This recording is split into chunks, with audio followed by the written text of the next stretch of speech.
The moment somebody mentions a film, there ensues a debate. What kind of a film is this film? Is it an art film? Is it an indie film? Is it an alternative film? Is it a studio film, commercial film, popular film? Just what is a film supposed to be? Hi, I'm Gautam Chintamani, this is Cinemazi Studio, and today we are talking about a genre of cinema which became very popular in India, especially Hindi films, beginning in the mid 1970s and up until the early 1990s. It is a cinema which is largely associated with the films of two filmmakers, the great Hrishikesh Mukherjee and the great Basu Chatterjee, but it also has a lot of other filmmakers who contributed to this genre. It not only defined characters on screen or what they were doing in terms of the narrative, but it also defined the audiences to a very great extent. I am talking about middle cinema. It is the kind of cinema which defined the film goer more than the filmmaker. It's one of the rarities in the world. Today we are going to look at what is middle cinema, when did it start, how is it different from say parallel cinema or the art house cinema, and does it have any takers today? For my money, I don't think that middle cinema is dead. I think all cinema is middle cinema today. Let's take a deeper look at middle cinema and see just what is it about this genre that we still love. On the face of it, it was the success and the popularity of films like Rajnigandha and Choti Si Baat, which established the middle cinema. मैं अकेला बंबई में और तुम यहाँ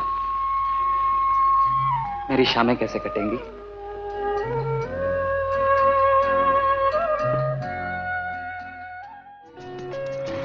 conductor, 2 fountain देना। अरे अरुण, अंदर ही सो गया क्या? जल्दी कर जल्दी, मुझे भी ऑफिस जाना है। This was the phase where not just Basu Chatterjee, who was making these kind of films, but even Hrishikesh Mukherjee was slowly moving towards cinema which did not depend on the standard tropes. Rishida's films were never templatized to the extent of most of his contemporaries, but he still played by the rules of what was said by the industry. Beginning with Chupke Chupke and later with films like Golmaal, Rishida completely moved away from the constraints of Bollywood, for the want of any other word, or the industry per se, and decided to make the kind of films which he would have been most comfortable making.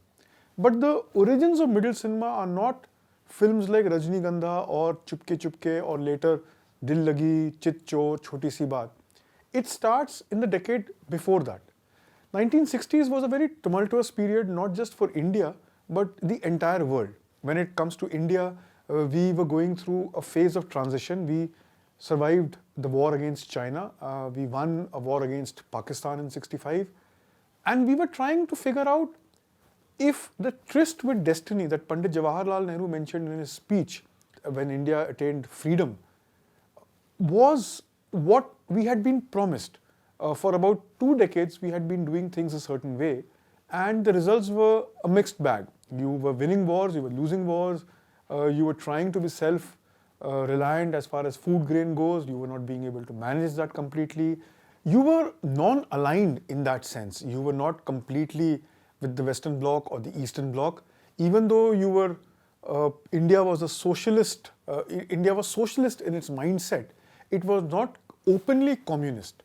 Of course, there's a lot of debate that whether the policies were right or not, but that's for a separate day and that's not the focus of our discussion here. What we are trying to look at that what happened with cinema that changed. There was a new breed of filmmakers and actors that emerged in the 60s, which were not essentially a throwback to the earlier generation. They took a little bit from the previous generation, but they decided to march to their own beat. Now, this is also the phase where the new wave evolved in Europe.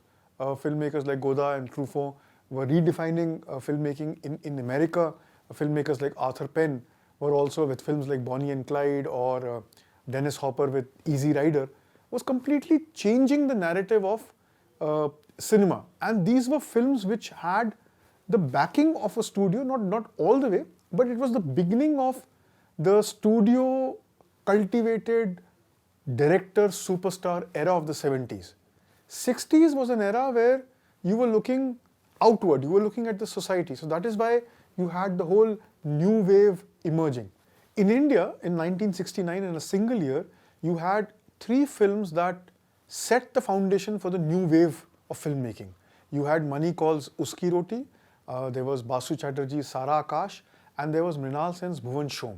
Now these 3 films are essentially credited with the introduction of the new wave. By the early 1970s, popular films were also going through a transition where filmmakers like Basu Chatterjee would make a film like Piya Ka Ghar.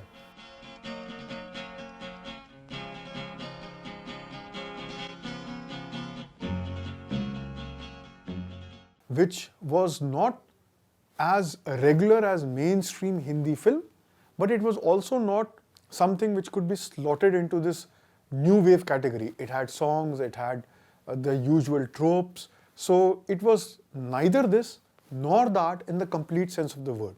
Now what Basu Chatterjee managed with Piya Ka Ghar, he took it to the next level with Rajnigandha in 1974.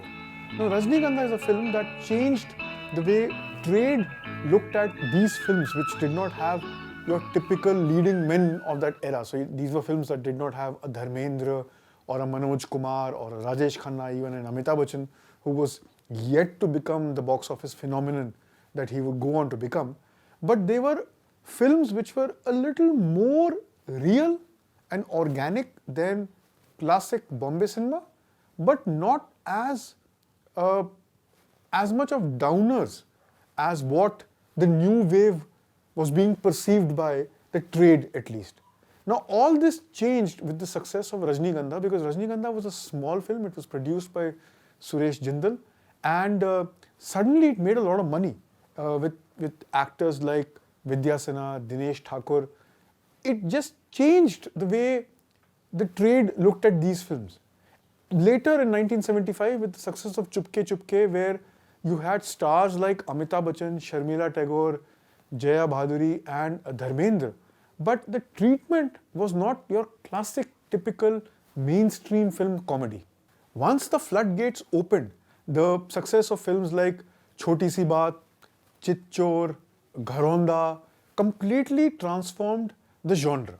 Now these were films which did not have any baggage or burden of, say, the communist mindset that most of the progressive writers and lyricists had in the progressive movement, or it did not completely follow the template of, say, Aman Mohan Desai.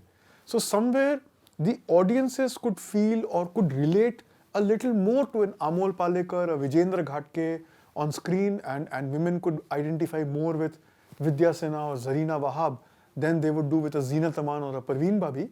But at the same time, it left the audiences on a little positive note. So अगर आप एक मायने में ये देखें तो जो साहिर का कहना है कि अगर ये दुनिया मिल भी जाए तो क्या है, to say celebrating the lack of things with a song like थोड़ा है थोड़े की ज़रूरत है, somewhere you are trying to tell the audience that the glass is half full.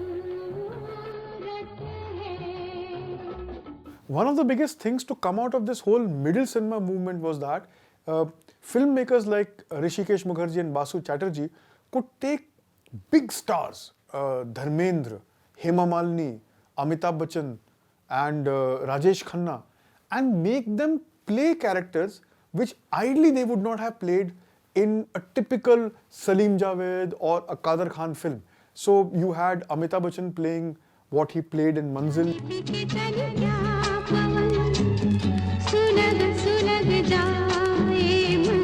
You had Dharmendra in Dil Lagi, where he plays this Hindi literature professor, a Sanskrit professor.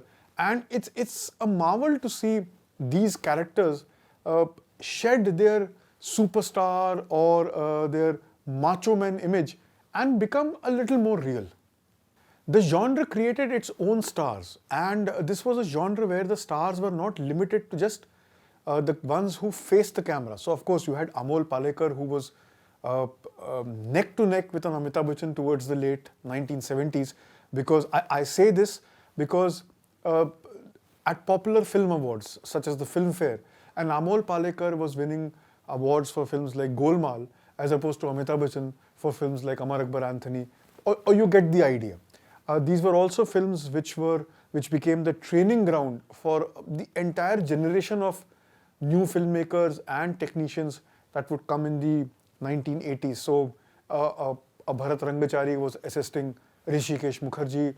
These films had their own group of superstars, and these superstars were not limited to just actors like Amol Palekar or Vidya Sinha, but even technicians, even music composers. And it also gave an opportunity for mainstream talent such as R.D. Burman or Kishore Kumar, not just the actors, to try something which the constraints of popular Hindi films or the demands of the producers and the financiers, they could do away with that.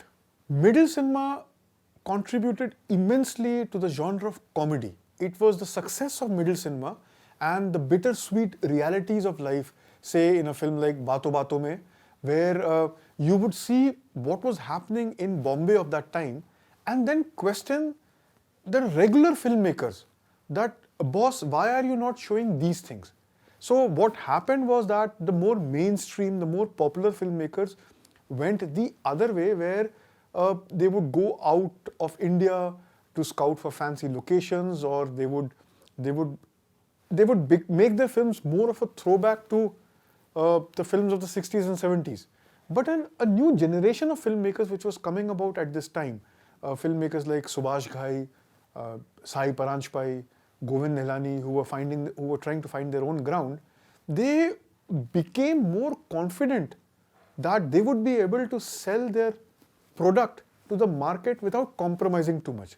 So when you see films like Ardha Satya, Vijeta, or the early films of Sai Paranjpai, like a Chashme Baddur or Katha, you see that they are not going the whole hog in the terms of the art house films. So they were respecting the financier by saying that we are respecting or we are acknowledging the audience, and we are not making self-indulgent films, a tag which a regular Bombay producer would easily attach to anybody who was making films without songs. So if you see Shyam Benegal's journey as a filmmaker, because parallel cinema, which is an offshoot of New Wave, actually comes into its own in the early 1980s, once Govind Nihalani's Ardha Satya and Saeed Akhtar Mirza's Albert Pinto Ko Gussa Kyun Aata Hai, these films were received very well by the audience. But the genesis of the parallel cinema movement is 1974 with Shyam Babu's Ankur. In the 1980s, it's a very interesting phase, at least the first 5 years of the decade, because this is one phase where you had filmmakers from across different generations and age groups and across different schools of filmmaking working at the same time. So if you had a Raj Kapoor, a Chetan Anand, a Raj Khosla, you also had a Shyam Benegal, a Mani Kaul, a Bridge, a Manmohan Desai, an Atmaram, new guys like Subhash Ghai, Rahul Ravel. Just about everybody was making films at this time, and they all enjoyed commercial success. So the films, see, every film is released commercially. Now whether it rakes in the big moolah or not is what defines, at least from the trade's point of view, that this is a commercial film or this is an art film. One of the biggest impacts of middle cinema was also on television in India, because the initial television, the shows like Rajni or Nukkad or anything that Kundan Shah did, was largely inspired by the reality of middle cinema. To my mind, the films of Kundan Shah are also middle cinema. They are not indie cinema as somebody would like to define them. The films of somebody like Mansoor Khan also, or Suraj Barjatia, also benefits from the genre of middle cinema. The biggest flag bearers of middle cinema, Rishikesh Mukherjee and Basu Chatterjee, worked through the 1980s. Rishida's output, of course, had reduced immensely, but Basu Chatterjee also dabbled in television to a great extent. So his contribution to television is also immense, and he gave a new lexicon to Indian television, just as his films that constituted middle cinema had given to Indian cinema per se. So what happened to middle cinema? Did middle cinema die? Well, the answer is both yes and no. The fall of Soviet Union, the fall of the Berlin Wall, the end of communist ideology in that sense, because then it later transforms into a more acceptable socialist norm, also impacted storytelling. And the biggest contributor to what ended the first phase of middle cinema were the economic reforms of the early 1990s. Once liberalization happened, once the opportunities came knocking, once the money came in, the foreign investments came in, the private players entered the foray, certain things which were romanticized by middle cinema were no longer there to be romanticized. Earlier, thoda hai, thode ki zarurat meant that you did not have enough money to make the ends meet. Now, because of the reforms and because of more opportunities, you had things to do. Making money or being successful was within reach, and it was not something which could be mocked in that sense. Or this is a very personal opinion. I don't know whether you would agree with me or not, but that is what I felt, that once you opened up to the world, suddenly the lack of things had to shift. So like the 60s, which was a more outward-looking generation, or outward-looking, most of the films were outward-looking, that's why you question the societal norms. 70s became an inward-looking era. 80s again went back to looking outwardly. And the 90s then became another inward-looking era where in a film like, say, Kabhi Haan Kabhi Na, you were commenting on the society, you were commenting, say, on the education system.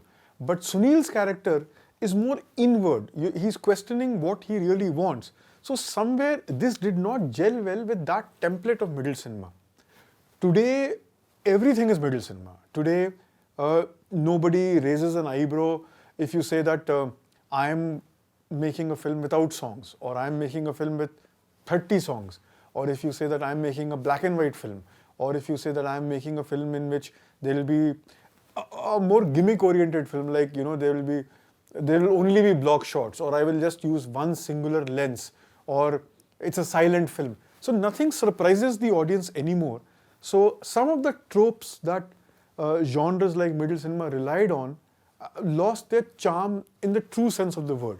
So today, everything becomes middle cinema because everything tries to be very real, but at the same time, it is not giving you or not leaving you hanging in balance. It is not interpretative cinema anymore. It is not something that is making the audience say that you have seen this film for 2 hours or 1.5 hours. We will not resolve it for you, will not make it easy. Go back, think about it, and question yourself. The popular template does not believe in that. They want to give you a problem and they want to resolve it within the time frame of the film. So that is something which middle cinema took up.